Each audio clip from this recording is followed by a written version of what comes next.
Bonjour, est-ce que une de tes autorités spirituelles t'a déjà mal parlé aujourd'hui? On aimerait vous encourager à pouvoir vous défaire de toute parole négative de vos autorités spirituelles. Un thème particulier dans Timothée, dans le livre de 2 Timothée au chapitre 3, l'apôtre Paul parle de personnes, plusieurs caractéristiques de ces gens qui dans les derniers temps surgiront. Et il parle d'une de ces personnes en disant qu'elles garderont la forme extérieure de la piété, mais elles en renieront la puissance avec cet encouragement et à s'éloigner de ce genre de personnes. Alors, ce n'est pas forcément des autorités spirituelles, mais certaines autorités spirituelles, nous le savons, font et disent n'importe quoi, il faut le dire, puisqu'il ne s'agit pas en réalité d'autorités spirituelles approuvées par Dieu, mais des personnes qui se sont mis en avant, qui se sont placées comme étant pasteurs, prophètes ou je ne sais quoi, et qui font et qui disent n'importe quoi. Le Seigneur disait à propos des pharisiens de pouvoir écouter ce qu'ils disaient, mais de ne pas reproduire ce qu'ils faisaient. Mais parfois, non seulement ce que font ces gens sont mauvais, mais aussi ce qu'ils disent. Alors de ces personnes-là, bien sûr, ils ont certainement ici et là déclaré des choses sur ta vie, dit des choses sur toi, et ce sont des mensonges. J'ai parfois rencontré des personnes qui avaient du mal à se défaire de paroles que leur avait dit un faux prophète ou un mauvais pasteur. Eh bien, il faut pouvoir se défaire de ce genre de paroles. Il y a aussi, bien sûr, de ceux qui marchent avec le Seigneur, qui sont de véritables autorités spirituelles, approuvées par le Seigneur. L'apôtre Paul dit dans le même chapitre, il dit « Pour toi, tu as suivi de près mon enseignement, ma conduite, mes résolutions, ma foi, ma patience, mon amour, ma persévérance, mes persécutions, mes souffrances, etc. » Et bien sûr, l'apôtre Paul était un véritable serviteur de Dieu. Mais il est possible qu'à un moment ou à un autre, l'apôtre Paul ait pu dire une parole négative à Timothée. D'ailleurs, on peut l'imaginer, puisque l'apôtre Paul, j'aimerais le rappeler, n'était pas Jésus. L'apôtre Paul a pu, à un moment ou à un autre, se tromper, a pu commettre une erreur, même s'il était un très bon leader. Il est possible que même un bon leader fasse des erreurs et dise des paroles regrettables. Et parfois, il ne prend pas le temps de pouvoir demander pardon ou corriger la chose. Et tu te retrouves donc avec ces paroles négatives de tes autorités spirituelles dans ton cœur, dans ton âme. Et certaines personnes qui sont sensibles aux paroles et aux paroles de leur autorité spirituelle peuvent vivre avec cela, et ça peut devenir une énorme montagne qui les amène à se décourager dans la foi, qui les amène à quitter leur église, etc. Alors aujourd'hui, nous voulons vous encourager avec notre invité d'Empris Inspiré aujourd'hui, Omer, à pouvoir vous libérer de toute parole négative de vos autorités spirituelles. Omer, je te laisse la parole. Merci Jérémie, merci de m'avoir encore une fois. Oui, c'est un sujet vraiment important de se libérer des paroles négatives. Nous avons vu que dans les émissions précédentes que les paroles ne sont pas seulement des mots, mais les paroles sont des véhicules et les paroles portent des charges positives, négatives, mais les paroles sont vivantes. Jésus disait que les paroles que je vous ai dites sont esprit et vie. Et donc, il ne faut pas juste prendre les paroles à la légère. Alors que nous sommes en train de parler de cela, j'aimerais vous inviter à lire avec moi dans Jérémie chapitre 3, le verset 15. Voici ce que Dieu dit. Dieu dit, « Je vous donnerai des bergers selon mon cœur, et ils vous paîtront avec intelligence et sagesse. » Je souligne les deux mots ici qui font la force du verset, c'est les mots intelligence et sagesse. Et lorsque nous vivons, nous grandissons sous des leaders spirituels, eh bien, nous tombons parfois sur différentes formes de leaders spirituels. C'est le que vous voyez aujourd'hui comme un leader spirituel. Hier, eh bien, c'était l'enfant de quelqu'un, c'était quelqu'un qui a grandi dans une famille, c'est quelqu'un qui a grandi aussi sous un autre leader spirituel. Et dans notre croissance dans le Seigneur, bien, on tombe sur différents types de leaders qui ont un passé. J'aimerais que vous puissiez vous souvenir de ce mot, qui ont un passé. Et parfois, lorsque on n'a pas nous-mêmes en tant que leader spirituel guéri de notre passé, on peut produire des traits négatifs. Alors, il y a des leaders qui ont été combattus dans leur montée dans le ministère et qui malheureusement n'ont pas guéri de cela. Les blessures sont restées, elles sont restées profondes et on verra la conséquence de ces leaders lorsqu'ils arrivent en leadership sur les paroles et les comportements qu'ils vont avoir. Ici, mon but n'est pas de combattre quelqu'un en particulier ou des leaders, mais c'est de mettre la table pour que nous puissions prier tout à l'heure. Alors, il y a les leaders qui ont été combattus. 2, il y a les leaders qui n'ont pas été aimés. Peut-être qu'ils n'ont pas été aimés de leurs parents, ils n'ont pas été aimés des gens sous lesquels ils étaient ou l'église sous laquelle ils étaient. Quelle est la conséquence de cela lorsqu'on n'est pas guéri de cela? Lorsque le Seigneur n'a pas fait un travail au niveau de l'âme, quelle est la conséquence sur parfois le style de leadership qu'on va avoir? Troisièmement, il y a les leaders de ceux qui n'ont pas été guéris en fait de leurs propres blessures émotionnelles, des combats qu'ils ont eus. Alors regardons un peu ce que cela peut produire. Premièrement, lorsque quelqu'un n'a pas été guéri de ses combats à lui, c'est quelqu'un qui, tranquillement, aura un esprit de contrôle en fait. Et ce genre de personne, lorsque vous êtes sous ces personnes-là, il y aura un grand contrôle quasiment sur tout ce qui est fait, vos allées, vos venues. Mais ce qu'on oublie, c'est que la Bible nous dit que là où est l'Esprit du Seigneur, là est la liberté. On n'a pas dit là où c'est le désordre, on n'a pas dit c'est le chaos, mais il y a une liberté de se mouvoir, de grandir dans le Seigneur. Et le leader doit comprendre qu'il y a des gens que Dieu nous donne, qui vont nous accompagner toute notre vie dans le ministère, mais il y a des gens que Dieu parfois nous donne pour des saisons parce que ces personnes ont des choses à nous apprendre. Et donc, ce type de leader aura la tendance à être très dans un esprit vraiment de contrôle. Le deuxième type de leader, celui qui n'a pas été aimé, celui-là, si jamais quelqu'un est contre lui ou essaie de le quitter, vous allez vivre immédiatement sous des menaces en fait. Pourquoi? Parce qu'il se sent en insécurité, parce qu'il n'a pas été aimé. Il a besoin de continuer à combler les vides dans son cœur. Et c'est pour cela que ce leader va tout le temps menacer à chaque fois qu'il ne se sent pas bien. Mais Dieu dit, je vous donnerai des bergers selon son cœur. Soyons un berger selon le cœur de Dieu. Le troisième type de leader va produire la peur. Il va diriger par la peur, en effrayant les gens tout le temps, en effrayant les gens, en disant « si tu fais telle chose, je vais te maudire, je vais te faire ceci, je vais te faire cela ». Et peut-être que vous avez été victime. Pourquoi les gens deviennent victimes? Les gens deviennent victimes généralement, ce n'est pas nécessairement toujours la faute du leader, mais parce que ces personnes ont mis le leader sur un piédestal. On l'a mis quasiment à la place de Dieu. C'est comme au temps de David, les conseils d'Ahitophel avaient pris la place de Dieu et David s'est rendu compte que Ahitophel, c'était juste un leader qui était un homme comme les autres et Ahitophel l'a trahi. Et souvent, ça nous arrive parce que nous avons élevé les hommes à la place de Dieu. Nous devons respecter les hommes, nous devons les honorer, mais nous devons nous souvenir que ce sont des hommes qui ont eu un passé et ce sont des hommes qui ont eu leurs faiblesses, mais ce sont des hommes que Dieu a choisi d'utiliser malgré leurs faiblesses, malgré leurs défauts. Et donc, c'est important pour nous. Alors, on réalise que parce que nous avons élevé ces hommes-là, nous avons parfois mis notre Bible de côté. Nous ne lisons pas notre Bible, nous ne prions pas, nous ne cherchons pas Dieu, nous avons tout mis. Eux doivent prier, doivent jeûner, doivent tout nous apporter. Et donc, un esprit de contrôle s'installe. Et certaines personnes sont dans des problèmes aujourd'hui, n'arrivent pas à évoluer. Pourquoi? Parce que vous avez dit une parole, peut-être vous n'étiez pas d'accord avec votre leader et directement, c'est une malédiction qui est arrivée. Ce sont des paroles négatives sur votre vie.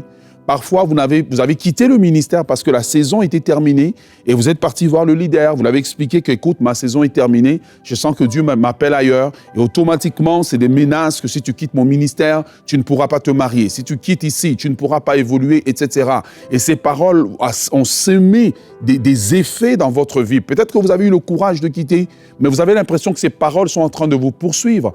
Dieu aujourd'hui est là pour vous libérer. Notre but aujourd'hui, c'est vous. Ce n'est pas de regarder le leader, mais de regarder à votre niveau le travail que Dieu peut faire de libération au niveau de votre cœur, au niveau de vos pensées, au niveau de votre cœur. Certains, peut-être que vous avez été quelque part parce que vous avez été menacés, vous avez servi, parfois au détriment de votre santé, et vous vous rendiez compte que mais finalement, je n'étais pas en train de servir Dieu, j'étais en train de servir un homme, parce que Dieu ne m'aurait pas demandé de brûler ma carrière, ma famille, de tout faire, des choses que je sens que c'est contre ma conscience. Dieu aujourd'hui veut vous restaurer et veut vous libérer de cette emprise sur laquelle vous avez été. Dieu veut vous libérer, Dieu veut opérer une transformation pour que les paroles qui ont été prononcées, les choses qui ont été dites sur vous, les menaces ne puissent plus avoir d'effet sur votre vie dans le nom précieux de Jésus.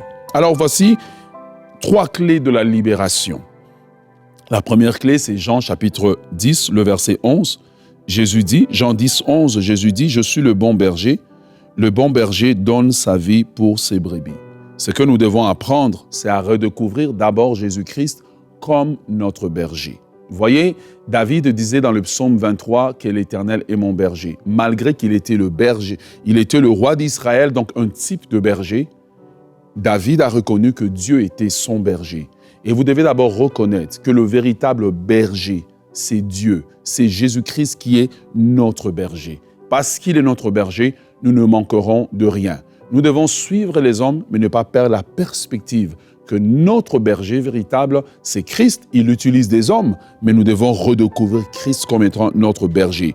Numéro 2, eh bien, nous devons retourner nous-mêmes à la lecture de la parole de Dieu, à développer notre vie spirituelle par nous-mêmes, dans notre maison, prier, lire. Oui, je vais à l'église, oui, je sers, mais moi-même, par moi-même, je découvre la parole pour ce qu'elle est et je découvre la parole pour ce qu'elle dit. Pourquoi? Parce qu'à ce moment, lorsque je suis en train d'être sous mon leader spirituel, que je suis en train de servir sous son leadership, évidemment, eh bien, je peux vérifier certaines choses qui me sont dites à la lumière de la parole de Dieu. Pourquoi? Parce que c'est la parole de Dieu qui est l'instrument de mesure. Voilà. Donc, en faisant cela, je n'élève pas l'homme, je respecte l'homme, je l'honore, mais je reste sous les standards de la parole de Dieu.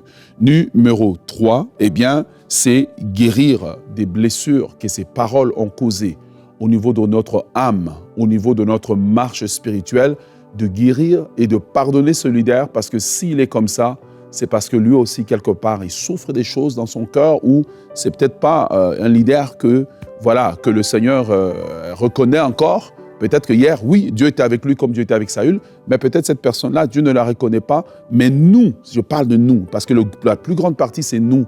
Nous devons guérir. Sortir de cette prison demande que nous puissions nous examiner nous-mêmes à la lumière de la parole de Dieu. Avons-nous élevé un homme au-dessus de la parole de Dieu?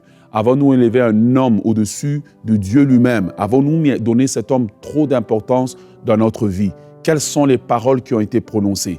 Peut-être que vous avez un leader qui est comme Laban.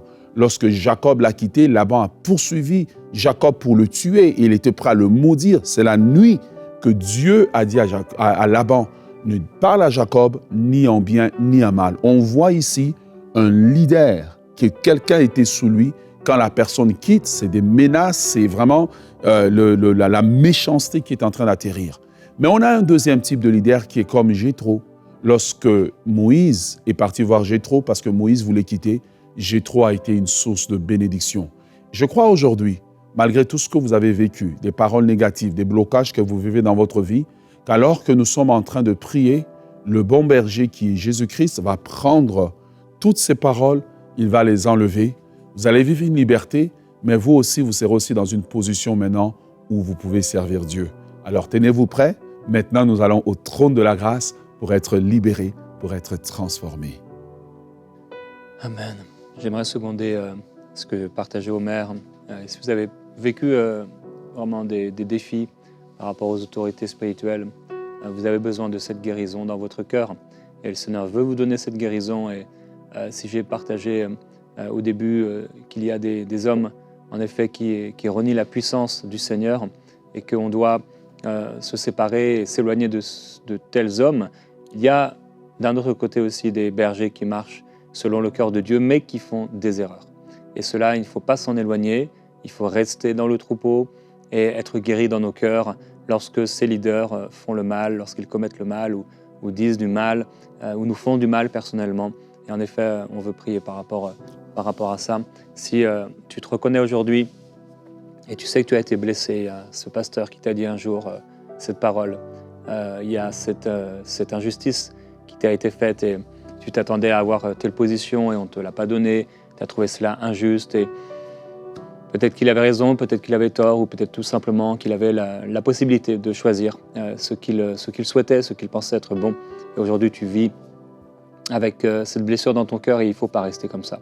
En 2024, le Seigneur veut te libérer de cela dès le début de cette année parce qu'il y a quelque chose de bon à te donner. Ces paroles peuvent être, et ces blessures peuvent être un vrai blocage dans ta vie. Alors je veux prier pour toi, nous voulons prier pour toi afin que ton cœur soit guéri surnaturellement et toi tu prends la décision intérieure de pardonner.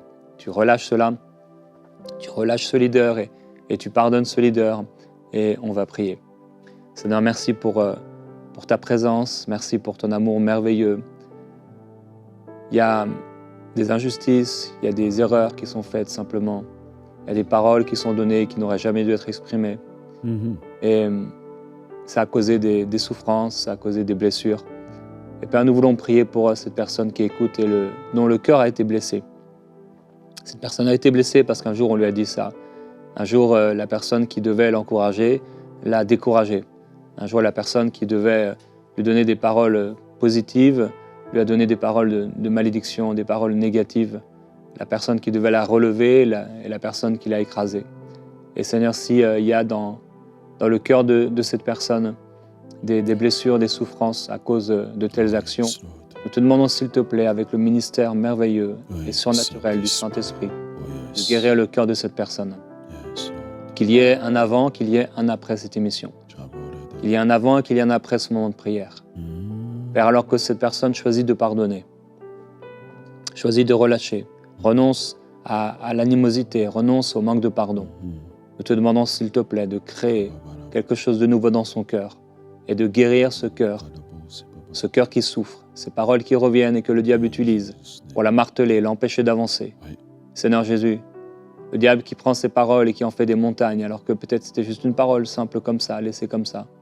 Et il y a eu des mensonges qui se sont attachés à cette parole et qui ont fait grossir cet instrument de guerre fabriqué contre eux. Seigneur, merci pour la guérison dans leur cœur par ton esprit, afin que cette personne puisse avancer, continue d'avancer, courir à la course, sans avoir peur que quelqu'un d'autre la blesse, en faisant confiance à nouveau à l'autorité ou aux autorités spirituelles que tu mets dans sa vie. Seigneur, qu'elle soit libérée et qu'elle soit libre dans le nom de Jésus-Christ, de toute parole négative de ces autorités spirituelles ou de celles qui ont été ces autorités spirituelles dans le passé, dans le nom du Seigneur. Seigneur, nous voulons élever la voix devant toi. Nous voulons, Seigneur Dieu, prier pour ceux à qui tu as donné des autorités spirituelles, mais qui se retrouvent dans la position de David et de Saül. Et que, Seigneur, ces personnes sont très loyales. Tu leur as donné un cœur loyal. Mais au-dessus d'eux, ils sont tombés sur des tyrans. Des personnes qui elles-mêmes ont passé leur saison avec toi, mais qui font du mal à ces petits. Ces personnes qui font du mal à ces petits, qui ne savent pas les valoriser, qui ne savent pas leur dire une parole positive. Mais ces personnes qui, dans leur cœur, voient réellement que ces jeunes hommes, jeunes femmes ont véritablement l'appel de Dieu, mais qui, au lieu de les aider, les humilient, qui, au lieu de les élever, les humilient, leur annonce un avenir négatif, leur dit « tu verras combien c'est difficile », leur dit « tu verras combien les hommes sont infidèles » et prononce en fait des paroles qui créent un avenir négatif. Non, Seigneur, tu as dit dans ta parole avec raison, ce ne sont pas des projets de malheur que tu as formés. Et j'aimerais dire à chaque personne qui est ici est dans cette condition, que ce ne sont pas des projets de malheur. Et je prie que cette parole pénètre dans votre corps, dans votre âme, dans votre esprit, dans vos pensées, au plus profond de votre être, et que cette parole combatte toute parole négative. Là où vous avez prêché de tout votre cœur, que vous vous étiez préparé, et qu'à la fin on vous a juste dit que c'était nul. Aucune parole positive, rien de bon. Que Dieu puisse enlever ces paroles négatives de votre cœur, que vous ne puissiez pas vous décourager. Car la Bible dit que la moisson est grande, mais il y a peu d'ouvriers. Vous faites partie des ouvriers de la moisson de Dieu. Oui, certes, vous n'êtes pas encore parfait. Certes, vous n'êtes pas encore perfectionné. Peut-être que vous n'avez pas encore tout maîtrisé, mais Dieu a le regard sur vous. Dieu a le regard sur votre cœur. Il voit votre cœur. Il voit lorsque vous pleurez en secret et que vous demeurez fidèle sous quelqu'un qui, lui, avec les années, est devenu négatif, est devenu morose, est devenu quelqu'un qui a plus contemplé ses blessures que contempler la beauté de la croix de Christ, que contempler les couronnes éternelles qui étaient préparées pour lui. Je prie, Seigneur, que tu aides ces personnes.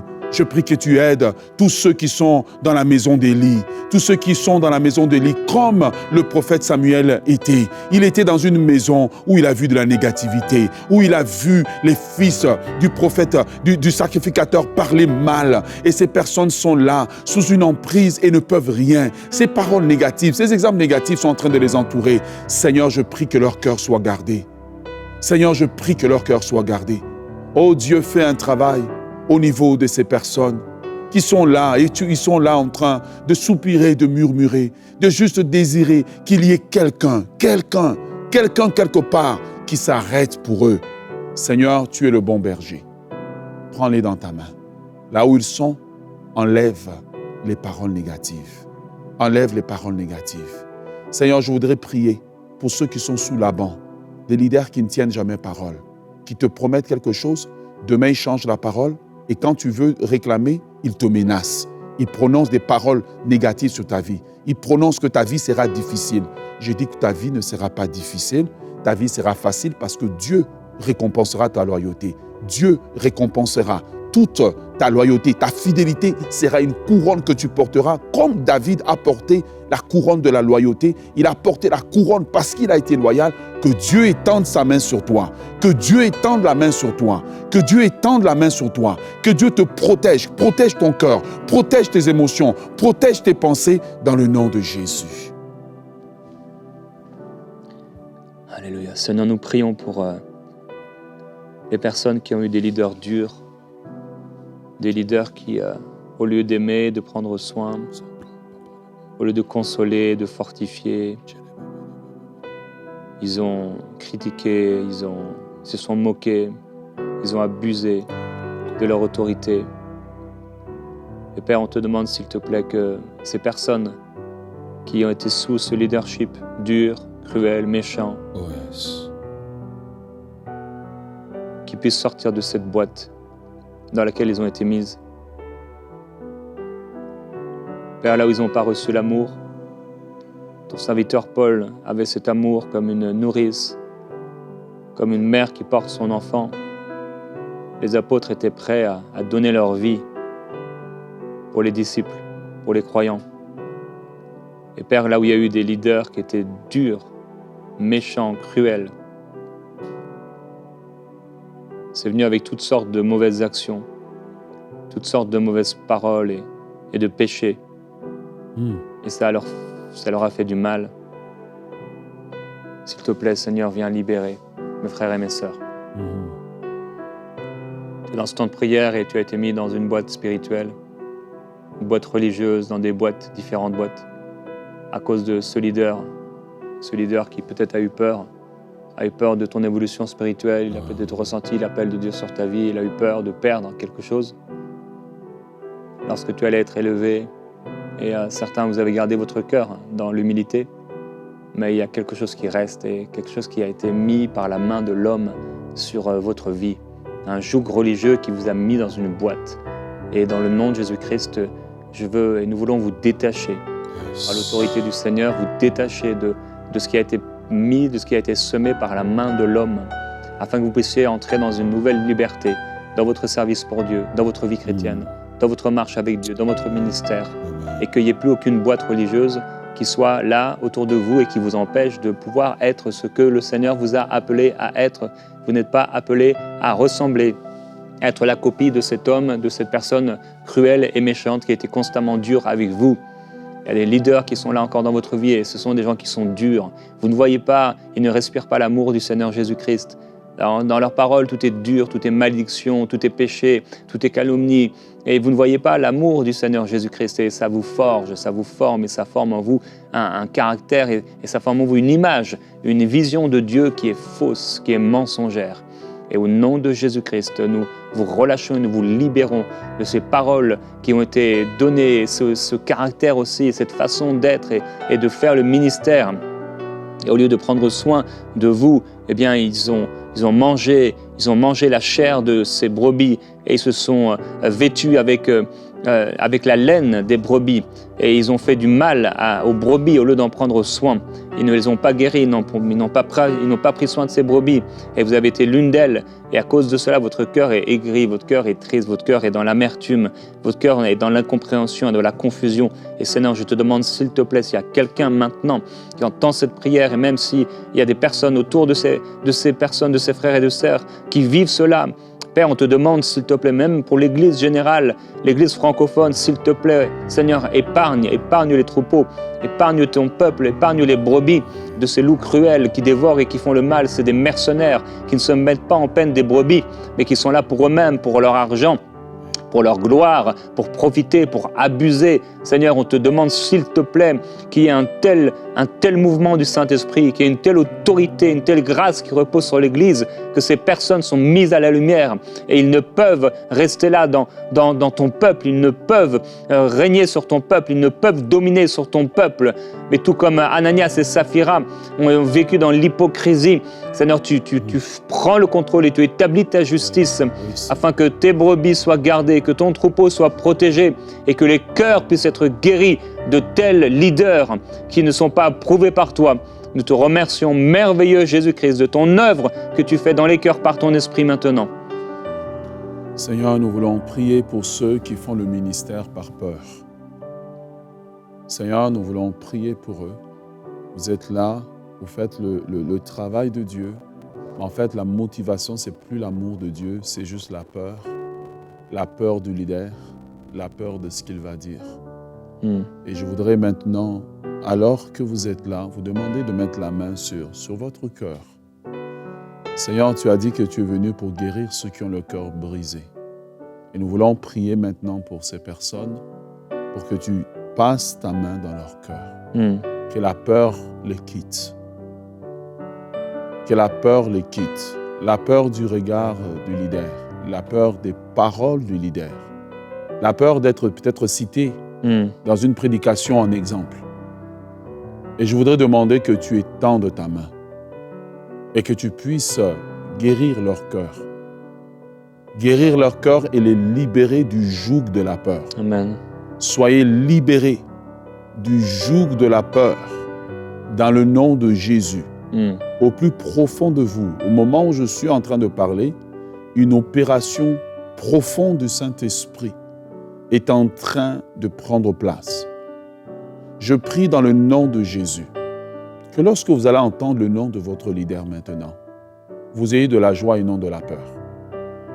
Comprenant que oui, là où il a peut-être dit une chose, c'était juste une parole, mais que vous soyez guéris de cette peur des serviteurs de Dieu. Que vous soyez guéris de cette peur et de ce besoin de performer, non servir avec excellence pour plaire à Dieu, mais servir pour attirer le regard d'un homme, servir pour attirer l'attention d'un homme.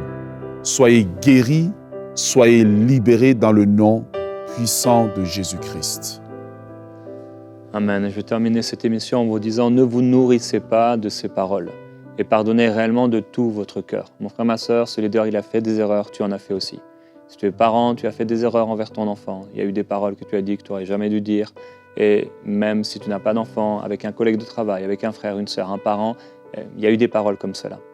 Ce leader en a dit peut-être plus que toi, ou peut-être pas, je ne sais pas.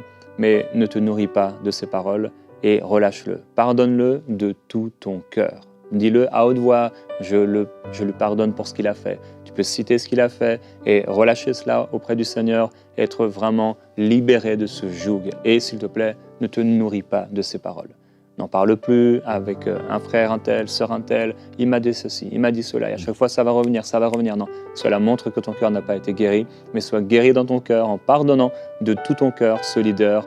Et si vraiment c'est un loup cruel, si vraiment c'est un faux serviteur de Dieu, alors que le Seigneur te donne un véritable pasteur selon son cœur, un vrai berger, au nom de Jésus-Christ. Et on vous souhaite un excellent week-end dans la présence de Dieu. Que le Seigneur vous bénisse abondamment. Merci beaucoup, Omer, d'avoir été là avec ton épouse. Et que le Seigneur vous bénisse. Bon week-end à tous.